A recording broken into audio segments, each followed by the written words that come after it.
How's everyone, Niku here, and in this video we're going to be having a look at this. This is the brand new Gigabyte GeForce RTX 5080, and this is the gaming OC 16GB version. So what we're going to do is we're going to get it out of the box, show you what you get inside of the box, then a quick overview of the graphics card itself to see what's going on around it, and then we're going to get into the performance benchmarks. But if you just want to see the benchmark, jump to the following timestamp.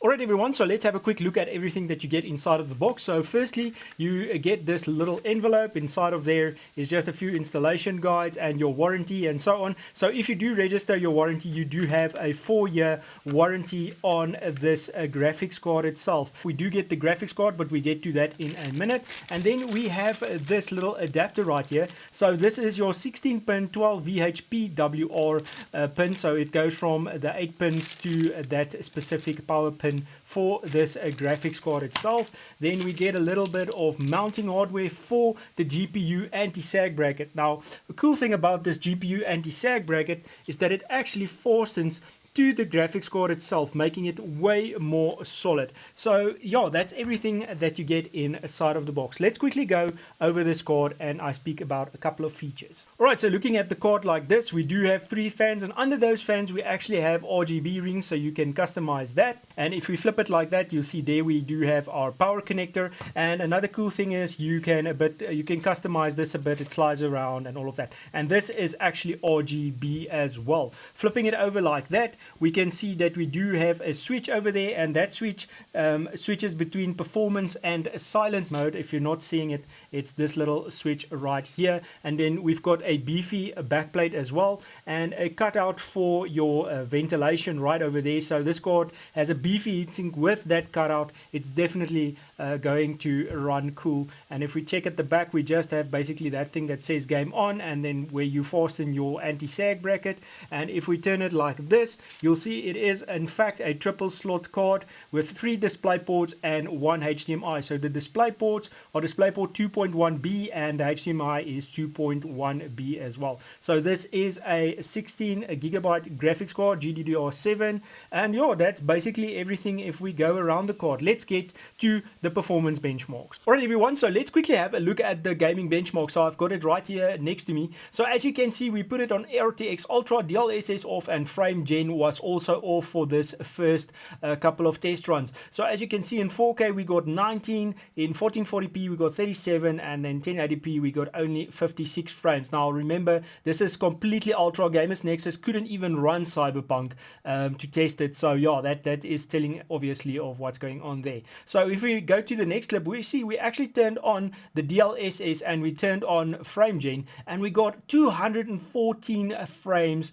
also in 4K. So that is quite a leap. Here in the next clip, you can see the difference between the two clips, you know, the one with DLSS and frame gen on and the other one not. So your input latency is a bit more, and you do have a bit of ghosting, but given you get that amount of frames, I mean, you can even put it at frame gen 2 or something like that, and you still have a very playable game in 4K. Going to our next slide, we do have Hogwarts Legacy, and as we can see, in 4K we got 44, in 1440p we got 64, and in 1080p we got 74. So it's 444 all the way there.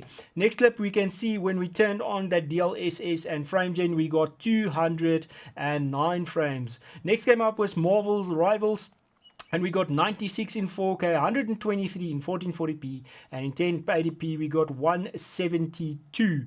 Turning on frame gen and DLSS, we see we got 197 frames there, so that is quite impressive. Moving on to Dragon Age, the Veilguard, we see we get in 4K 57, in 1440p 81, and in 1080p we get 105. Turning on the DLSS and frame gen, we got 313, which is quite a lot of frames there. Once again, no real super ghosting that I saw. Game is very playable at that frame rate, but then that is also very overkill to have a game running in 313 frames. Next game up was Star Wars Outlaws, and we got 19 frames in 4K, 1440p 41, and in 1080p 62. Turning on DLSS and frame gen, we got 154 from 19, so that is quite impressive. So running Forza, We didn't do any DLSS or anything like that on this. We just ran it raw. And as you can see in 4K, we got 100 frames in 1440p, 131, and then in 1080p, we got 159, which is also very impressive.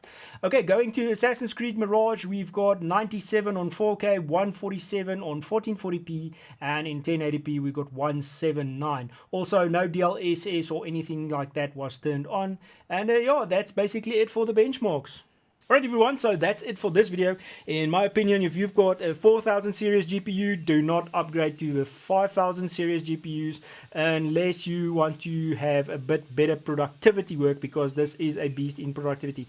Not that we actually showed it in this video, we might do it in following videos. This was all about gaming because that's mostly what everyone buys this cards for. But anyways, that's it for this video. Gigabyte did send it over, so thank you so much Gigabyte, I do appreciate it. And yeah, I'll check you guys out in the next video. Cheers everyone.